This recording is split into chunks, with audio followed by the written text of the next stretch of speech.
Hello, you're kicking off the Friday's edition of QPVN English News Bulletin. You're with Milinchi, and here come the headlines.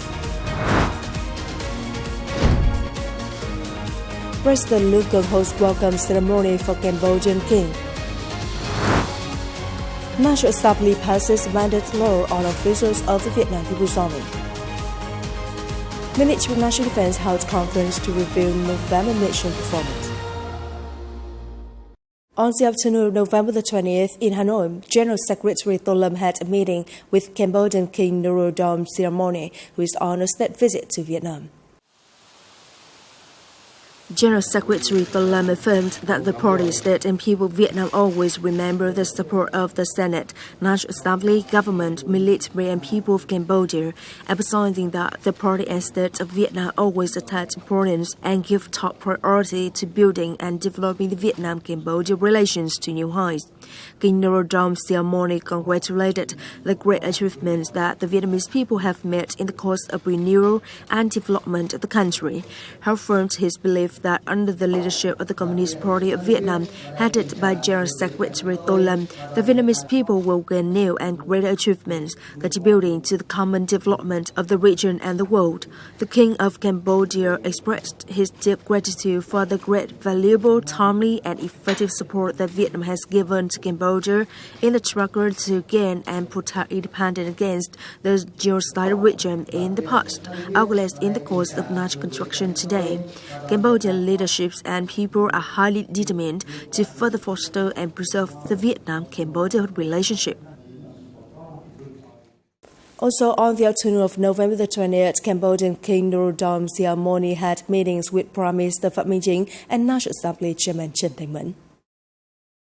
Earlier at the Presidential Palace, President LUONG hosted a welcome ceremony for Cambodian King Norodom Sihamoni and the Cambodian high-ranking delegation. President LUONG warmly congratulated the Cambodian people who, under the wise reign of the king over the past 20 years, have made strong progress in building a peaceful, stable, independent, nurtured, non-aligned, and prosperous country, with the people's living standards and Cambodia's international role and position increasingly improved. The president affirmed that Vietnam always attaches importance and gives top priority to consolidating and developing relations with Cambodia. King Norodom Sihamoni expressed his deep gratitude and affirmed that the Cambodian people will forever remember the country and people of Vietnam for helping Cambodia escape the genocidal regime in the past, as well as in the course of building and developing the country today. The Cambodian king affirmed that he will, together with the Senate, National Assembly and government of Cambodia, further consolidate and develop the good traditional friendship between the two countries, as well as the brotherly relationship between the two peoples. The two sides agreed to promote the development of bilateral relations in all fields, strengthen this nation so that younger generations of the two countries can have a deeper understanding of the solidarity, unity, and spirit of sacrifice between the two countries and peoples, contributing to promoting the Vietnam-Cambodia friendship.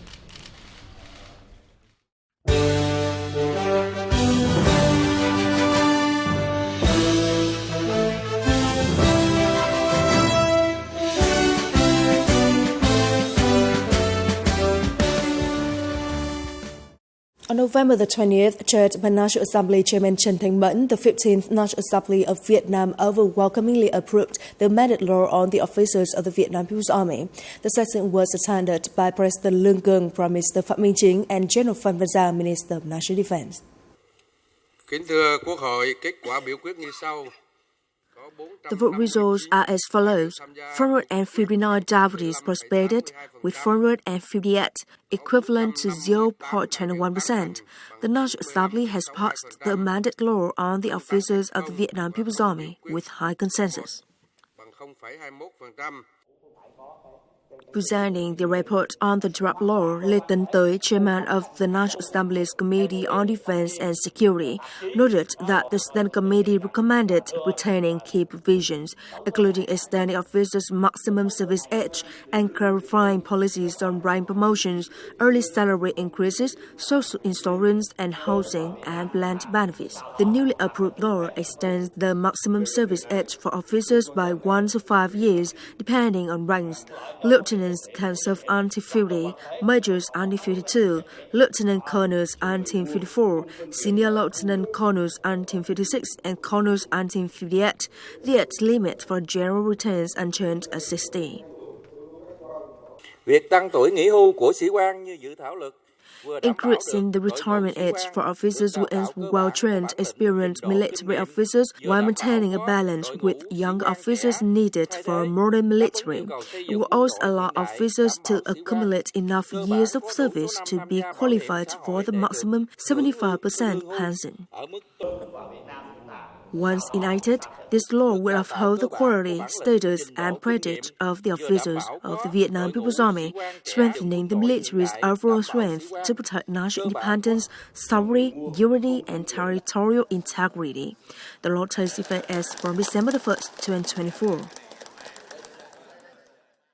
On November 20th, General Phan Van Giam, Minister of National Defense, held a conference to review mission performance in November and set out military defense missions for December. Over the past time, the whole military has seriously maintained combat readiness, regularly safeguarding the national airspace, seas, borders, cyberspace, and other critical domains. This proactive approach ensured that all challenges were met head-on, avoiding any surprises while firmly protecting national sovereignty. The Ministry of National Defense successfully proposed and gained National Assembly approval for two crucial laws, namely the Law on People's Air Defense and amendments to the Law on Officers of the Vietnam People's Army. Military units have been actively training, conducting exercises, and responding to natural disaster, with over 14,300 troops mobilized for relief, rescue, and community stabilization efforts. Minister Phan Van Giam praised the military's discipline, commitment to political and ideological education, and ability to address complex challenges. He also emphasized the importance of advancing defense diplomacy, disease transformation, and preparations for major events like the 80th anniversary of the Vietnam People's Army and the 35th National Defense Day. In the coming time, General Giang stressed the importance of readiness for all times, including a comprehensive review of the implementation of Government Decree No. 21 on defensive areas of the past 5 years. He also called for focus on improving the quality of training in military schools, as when this directly enhances the combat readiness of the units. The military is also set to finalize reports and proposals for policies to attract and retain talents up to 2030 with a vision toward 2050. He also urged units to really implement the revised law on officers to adapt flexibly to defense diplomacy challenges. As the country gears up for the Vietnam International Defense Expo 2024 and other key events, the minister called on all officers and soldiers to take pride in their responsibilities. He emphasized the importance of teamwork and dedication to making these events a resounding success, while ensuring logistical and technical readiness for all regular and emergency missions. On November 20th, chairing a conference on commemorating the 80th founding anniversary of the General Political Department of the Vietnam People's Army, December 22nd, 1944, and receiving the First-Class Independence Order. Lieutenant General Lê Quang Minh, Vice Chairman of the General Political Department, head of the organizing panel, emphasized that the commemorating activities have entered a critical stage, so relevant agencies and units are asked to speed up the progress, specify work contents, promptly review difficulties or obstacles to build a proper coordination plan with a focus on ensuring security and safety during the event, as well as boosting dissemination on the General Political Department's political, party work, and history via mass media. The Vietnam Coast Guard and the China Coast Guard on November 20th completed the second joint patrol in 2024 in the water adjacent to the delimitation line of the Gulf of Tonkin. Both sides affirmed that the joint patrol success lays a premise for the successes of subsequent cooperation activities between the two maritime protection forces of the two countries. The event aims to conserve and sustainably exploit marine resources and life in the waters of the Gulf of Tonkin, properly implement international law, especially the 1982 UNCLOS and the agreement between Vietnam and China on the delimitation of the Gulf of Tonkin, maintain order and security in the waters of the area, contributing to strengthening the cooperative relationship and mutual understanding between the Vietnam Coast Guard and China Coast Guard. Coming up next, Vietnam and Denmark enhance experiences on green urban division. Cuban National Ballet Theatre Reup performs in Vietnam. Greener Together, Vietnam and Denmark exchange knowledge on urban green transition is the theme of the workshop organized by the Embassy of Denmark in Vietnam on November 28, 2024 at the Temple Literature, Hanoi. At the event, architects and experts from the two countries exchange and discuss many solutions to promote green urban transition, contributing to creating livable urban environments. According to Vietnam's National Urban and Rural System Planning for the 2021-2030 period with a vision to 2050, Vietnam's urbanization rate is projected to exceed 50% by 2030. So the urban green transition is a trend to create livable spaces while enhancing the ability to adapt to climate change for future generations. At the event, leading architects in the field of green urban transition from Denmark and Vietnam presented and discussed strategies and practical solutions in integrating green infrastructure and sustainable practices into urban planning. Some of the biggest challenges that cities face when engaging in the urban green transition can often be around also mitigating for citizens that can be concerned about livability or going to work and how things can operate. And partly that is because shifting to the urban green transition does have a number of implications on transport, on energy and on waste management that also has implications for residents in cities. So I think often this is about how we inform in a good way, how we also make it manageable. Since the establishment of diplomatic relations in 1971, Vietnam and Denmark have run a close and sustainable cooperative ties, especially in the fields of climate change, energy, environment, and green growth. Therefore, the event is one of the practical activities not only helping Vietnam gain more lessons in the green transition process, but also contributing to promoting cooperation in green fields between the two countries. Denmark and Vietnam have a strong relationship and strong cooperation within green transition and urban development. It started back in 2011 with our strategic partnership, which was heavily surrounded by green energy transition, green development and urban green transition and environment.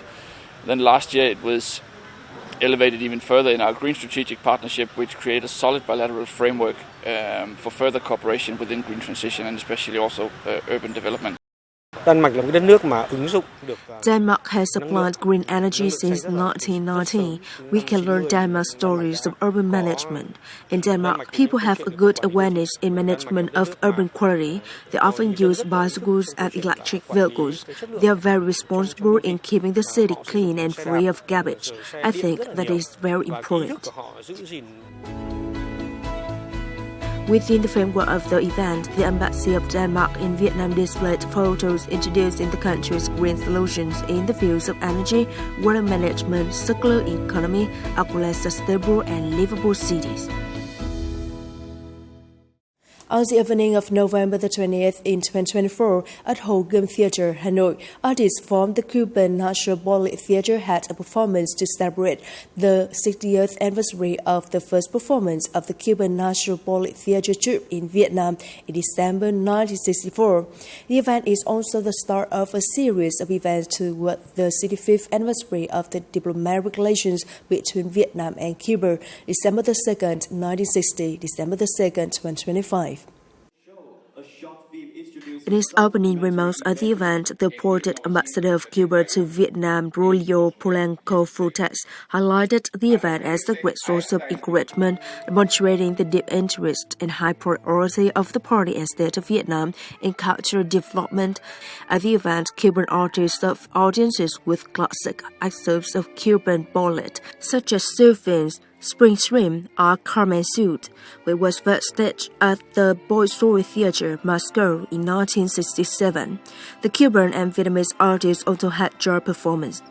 December 1964, members of the Cuban National Ballet Theatre, led by Alicia Alonso, who was director of the theatre and founder of the Cuban Ballet School, were warmly welcomed by President Ho Chi Minh. She voiced belief that one day they could be able to perform in an independent and unified Vietnam.